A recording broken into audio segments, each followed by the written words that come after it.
نحمده ونصلي ونسلم على رسوله الكريم وعلى آله الطيبين وصحابه الطاهرين أما بعد فأعوذ بالله من الشيطان الرجيم بسم الله الرحمن الرحيم فصل لربك وانحر صدق الله ورسوله النبي الأمين الكريم۔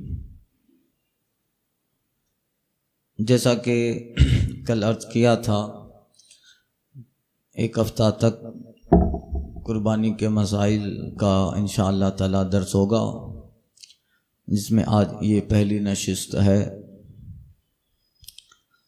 اور قربانی کے تعلق سے مخصوص مسائل اور کچھ اہم مسائل جن کا جاننا صاحب مال پر، مالک نصاب پر ضروری ہے۔ قربانی کی فضیلت اپنی جگہ مسلم ہے۔ اللہ تعالیٰ نے قرآن مجید میں حکم فرمایا فصلی لربک وانحر، محبوب اپنے رب کے لیے نماز پڑھیے اور اپنے رب کے لیے قربانی کیجیے۔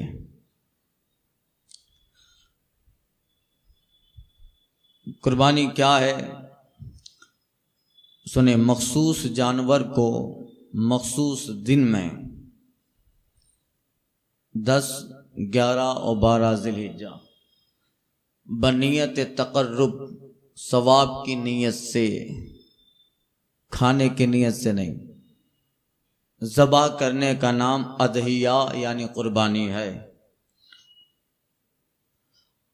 اور اس جانور کو بھی اضحیہ کہتے ہیں۔ اسی وجہ سے اس دن کو یوم الاضحیٰ، قربانی کا دن کہا جاتا ہے۔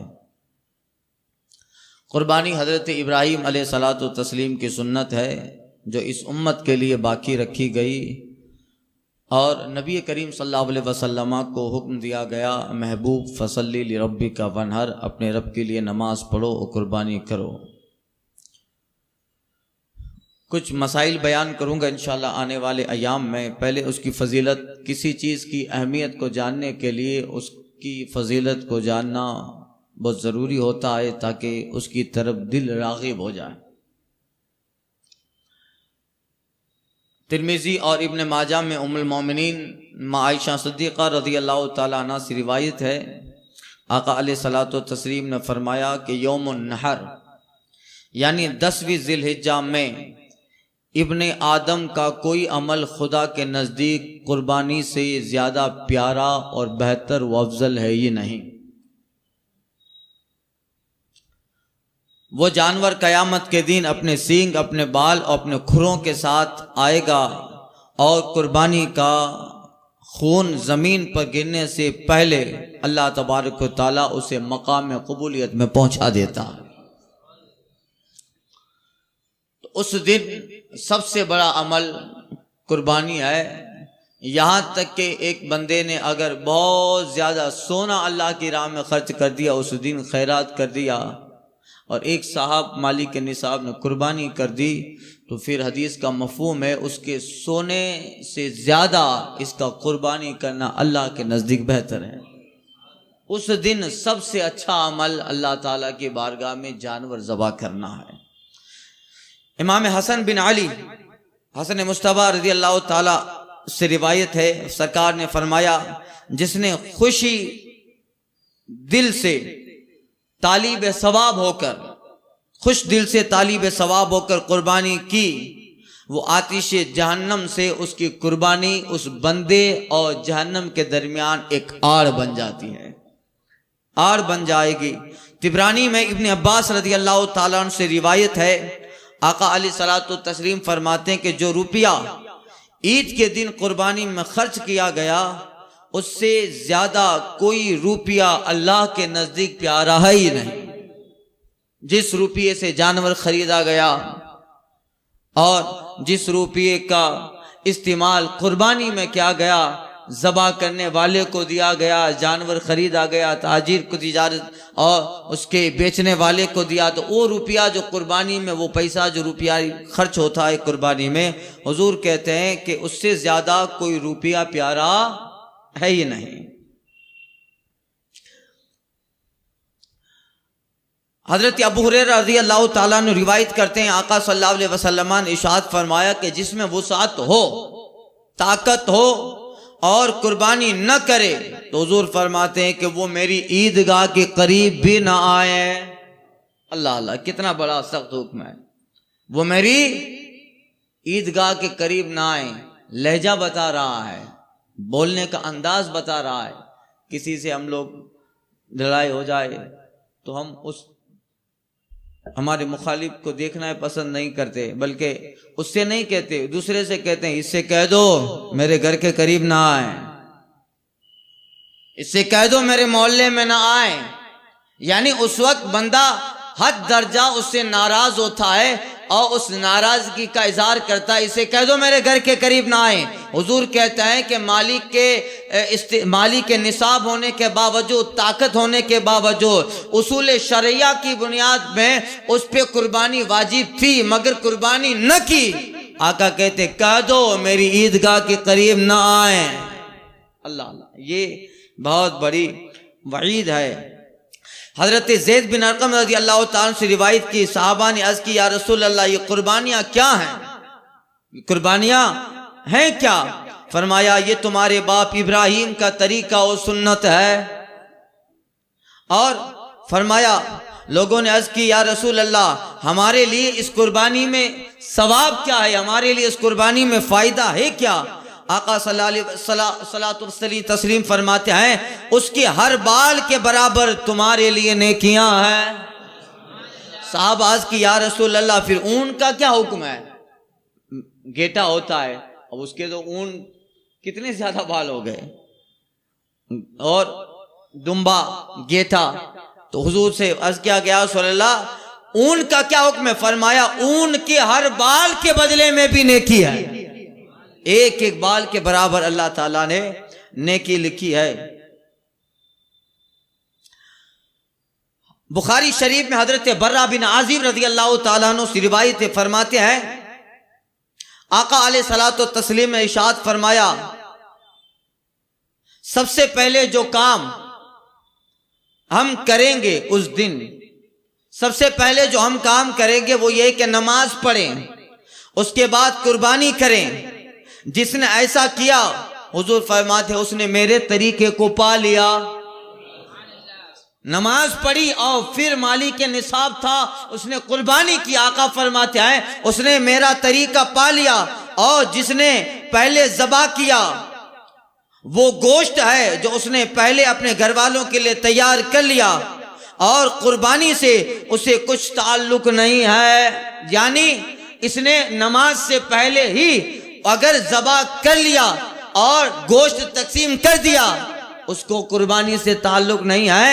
قربانی سے تعلق اس گوشت کو ہے، پہلے نماز پڑھے پھر قربانی کرے اور پھر گوشت اس کا تقسیم کرے۔ حضور کہتے ہیں اس نے میرا طریقہ پا لیا۔ اس لیے مسئلہ ہے پہلے نماز ہوگی پھر قربانی ہوگی، نماز پہلے ہے، کھانا اور ذبح کرنا پہلے عبادت ہے، یہی ہے۔ سنیے یہ تو مسائل تھے۔ حدیث پاک میں سرکار صلی اللہ علیہ وسلم نے اپنی امت کی جانب سے بھی قربانی فرمائی۔ یہ مسائل سن لے۔ حضرت عائشہ رضی اللہ تعالی عنہ سے روایت ہے، فرمایا سرکار صلی اللہ علیہ وسلم نے حکم دیا سینگ والا مینڈھا لایا جائے، سینگ والا مینڈھا لایا جائے جو سیاہی میں چلتا ہو، سیاہی میں بیٹھتا ہو، سیاہی میں نظر کرتا ہو، یعنی اس کے پاؤں سیاہ ہو، اس کا پیٹ سیاہ ہو، اس کی آنکھیں سیاہ ہو، لایا جائے۔ قربانی کے لیے وہ مینڈھا حاضر کیا گیا، سرکار صلی اللہ علیہ وسلم نے فرمایا عائشہ چھری لاؤ، عائشہ چھری لاؤ، اور حضور فرماتے ہیں اسے پتھر پر تیز کر لو۔ پھر سرکار صلی اللہ علیہ وسلم نے چھری لی، مینڈھے کو لیٹایا، اسے ذبح کیا، اور حضور نے فرمایا بسم اللہ اللہم تقبل من محمد و آل محمد و امت محمد۔ اے اللہ اسے میری طرف سے، میری اولاد کی طرف سے اور میری امت کی طرف سے قبول فرما لے۔ حضور نے ہم لوگوں کی طرف سے، امت کی جانب سے سرکار صلی اللہ علیہ وسلم نے قربانی فرمایا۔ اس لیے مالک نصاب اگر قربانی کرتا ہے اور اس کے پاس زائد مال ہے تو پھر چاہیے کہ ایک قربانی رسول پاک صلی اللہ علیہ وسلم کی طرف سے بھی کر دیں۔ اپنے طرف سے تو پہلے کرے گا، وہ مالک نصاب ہے۔ بتاتا ہوں میں مالک نصاب کسے کہتے ہیں۔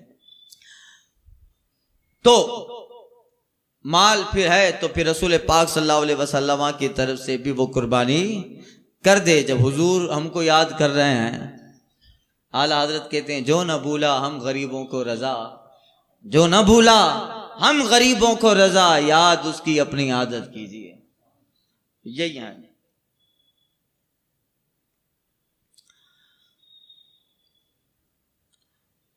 اور ایک روایت میں حضرت ابو داؤد، ابن ماجہ اور دارمی میں حضرت جابر رضی اللہ تعالیٰ عنہ سے روایت ہے، نبی کریم صلی اللہ علیہ وسلم نے ذبح کے دن 2 مینڈھے سینگ والے چت قبرے خصی کیے ہوئے، ہمارے یہاں خصی نہیں کرتے ہیں، فون والے بھی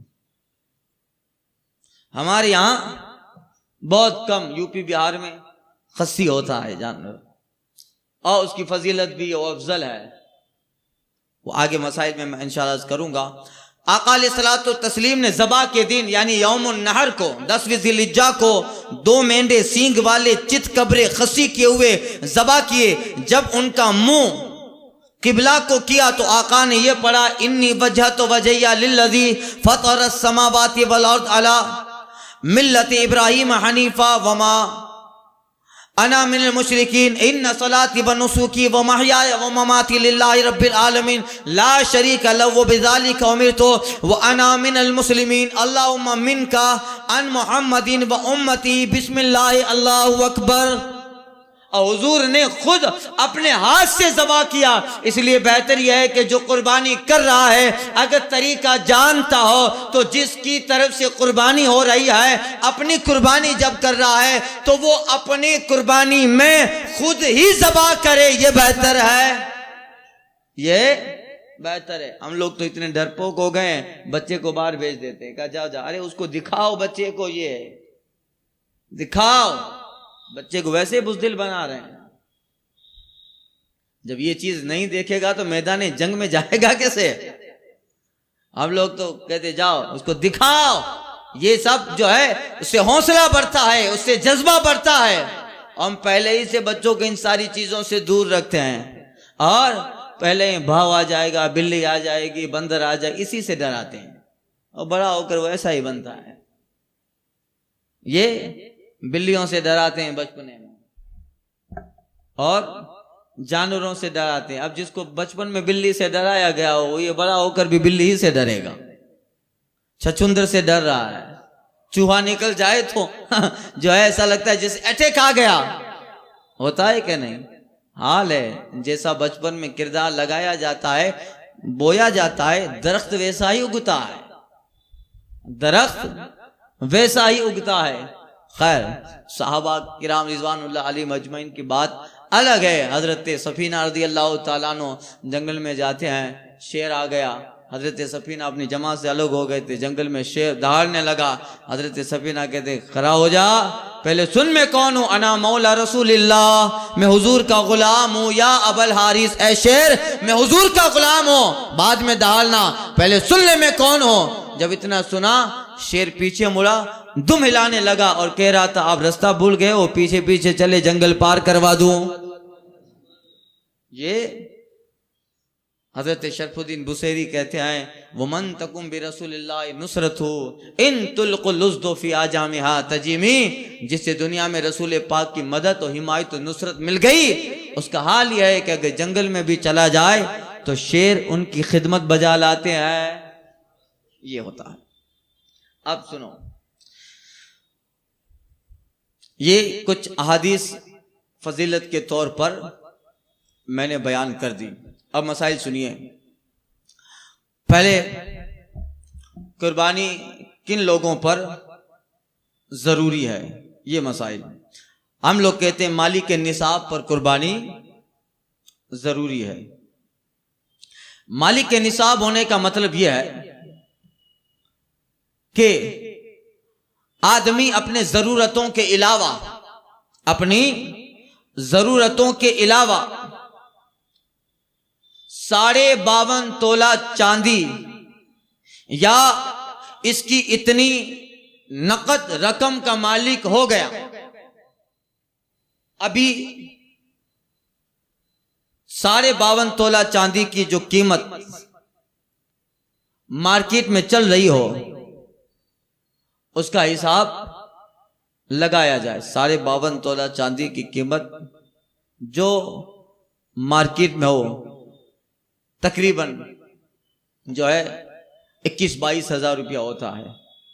21-22 ہزار اس کی قیمت اتنی چاندی ہو یا اس کی قیمت ہو اور اس کے اوپر قرض نہ ہو. اور اگر قرض ہو تو قرض نکالنے کے بعد بھی اس کے پاس اتنی رقم بچ جاتی ہے حاجت اصلیہ کے علاوہ نیڈیڈ تھنگس، اس کی ضرورت کی چیزیں، کپڑا، مکان، دکان اور جو چیزیں ضرورت کی ہیں ان سب کو چھوڑ کر رہائش کا مکان، سواری کا جانور یا سواری جیسے بائک ہے، یہ ساری چیزیں، سواری کا جانور یا سواری، رہائش کا مکان، لباس اور گھر کے ضروری سامان، کچن کے ضروری سامان کو چھوڑ کر اس کے پاس اتنی رقم ہو جاتی ہے کہ اگر رقم نہیں بھی ہے مگر ضرورت کے علاوہ جو سامان ہے ان سامان کی فی الحال مارکیٹ میں جتنی قیمت ہے وہ قیمت اگر 52.5 تولہ چاندی کی رقم کو پہنچ جائے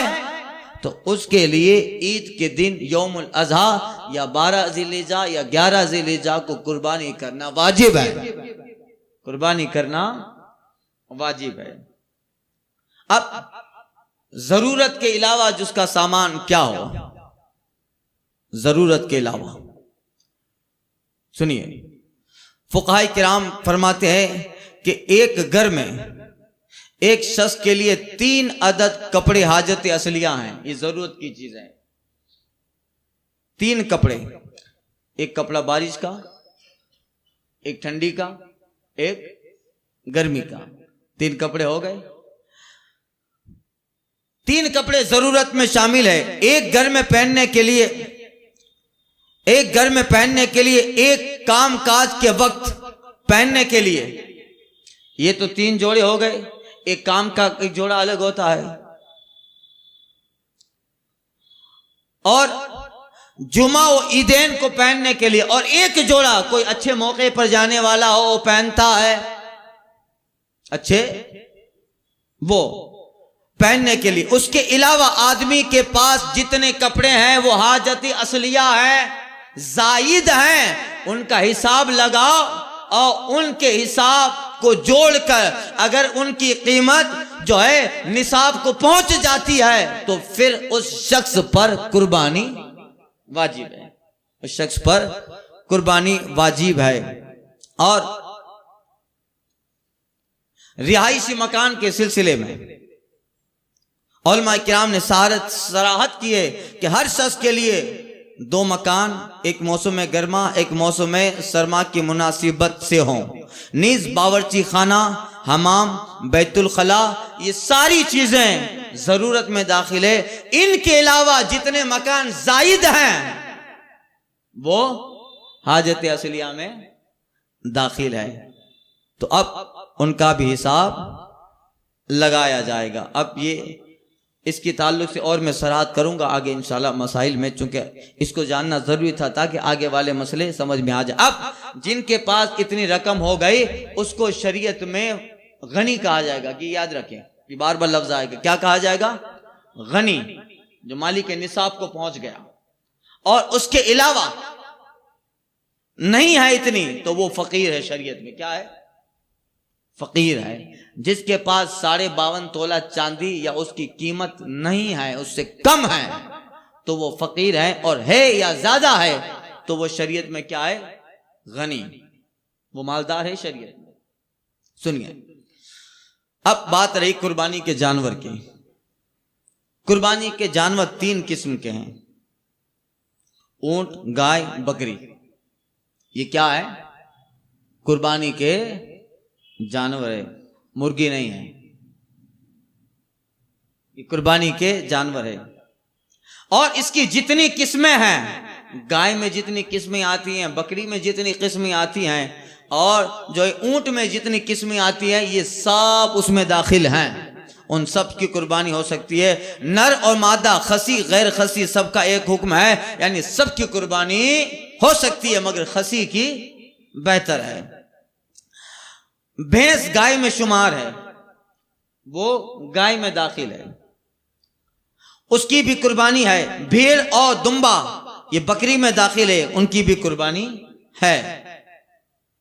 وحشی جانور جیسے نیل گائے اور ہرن، ان کی قربانی نہیں۔ نیل گائے اور ہرن یہ جنگلی جانور مانے جاتے ہیں، وائلڈ اینیمل، ان کی قربانی نہیں ہے۔ اور اسی طرح سنی قربانی کے جانور کی عمر کے تعلق سے، قربانی کے جانور کی عمر یہ ہو: اونٹ 5 سال کا، اونٹ 5 سال کا، گائے 2 سال کی، یعنی بھینس بھی آ گئی 2 سال کی، بکری 1 سال کی، اس سے کم ہو، بکری 1 سال سے کم ہو تو قربانی جائز نہیں ہے، زیادہ ہو تو جائز بلکہ افضل ہے۔ ہاں، دمبا یا بھیڑ، گیٹا، ہم زبان کیا کہتے ہیں؟ گیٹا، دمبا یا بھیڑ کا بچہ 6 ماہ کا بچہ اگر اتنا بڑا ہو کہ دور سے دیکھنے میں 1 سال کا معلوم ہوتا ہے تو اس کی بھی قربانی جائز ہے۔ گیٹا وغیرہ کہ 6 مہینے کا ہے، 7 مہینے کا ہے، مگر کھلایا پلایا ہے مالک نے، اور دیکھنے میں یہ لگتا ہے کہ ہاں یہ 1 سال کی طرح لگتا ہے، تو پھر ہمارے اوپر ہے، اگر ہم کو یہ اعتبار آ جاتا ہے کہ ہاں 1 سال کا ہے تو پھر اس کی قربانی جائز ہے، مگر بکری میں 1 سال مکمل۔ یہ ہوئی۔ سنیں مسئلہ، بکری کی قیمت اور گوشت اگر گائے کے 7ویں حصے کے برابر ہو، آج حصے کا ہمارے مدرسے کی طرف سے 2800 روپیہ رکھا گیا ہے، اور بھی حضرات کرتے ہیں، آپ کہیں بھی دے سکتے ہیں، یہ آسانیاں پیدا کر دی گئی ہیں شریعت میں۔ اب ایک بکری خریدنے جاؤ تو کتنے کی آتی ہے باپو؟ آپ کو معلوم ہوگا، 8-10 ہزار، 12-15 ہزار، تو ظاہر بات ہے، اور پھر اس کو لے کے بھی آؤ، پھر کھاٹکی کو بلاؤ، ذبح کرو، اور بیزی لائف ہے آدمی کی۔ عید میں بھی جاتا ہے تو پھٹافٹ نکل آتا ہے عید کی نماز پڑھنے۔ اب شریعت نے آپشن رکھے، یہ بھی افضل ہے، بہتر ہے، مگر اگر وہ حصے والی قربانی کرتا ہے، اب سنیے اس کے مسائل آئیں گے، مگر اس مسئلے کی نوعیت بتا رہا۔ بکری کی قیمت و گوشت اگر گائے کے 7ویں حصہ کے برابر یا بھینس کے 7ویں حصہ کے برابر ہو، بکری بھی اتنے میں آتی ہے اور حصہ بھی اتنا ہی ہے، مثال کے طور پر ابھی تو زیادہ ہے، مگر مسئلے کے اعتبار سے کہہ رہا ہوں کہ اگر جو ہے حصے والی قربانی کا حصہ 3000 ہے اور بکری بھی 3000 کی آتی ہے، حصہ بھی 3000 ہے، بکری بھی 3000 کی آتی ہے، اور اگر دونوں برابر ہوں تو بکری ہی افضل ہے۔ خود کا پرسنل ہو گیا بھائی، تو وہ افضل ہے، یعنی جب دونوں کی ایک ہی قیمت ہو اور مقدار بھی ایک ہی ہو، دونوں کی مقدار بھی ایک ہو، تو جس کا گوشت اچھا ہو وہ افضل ہے۔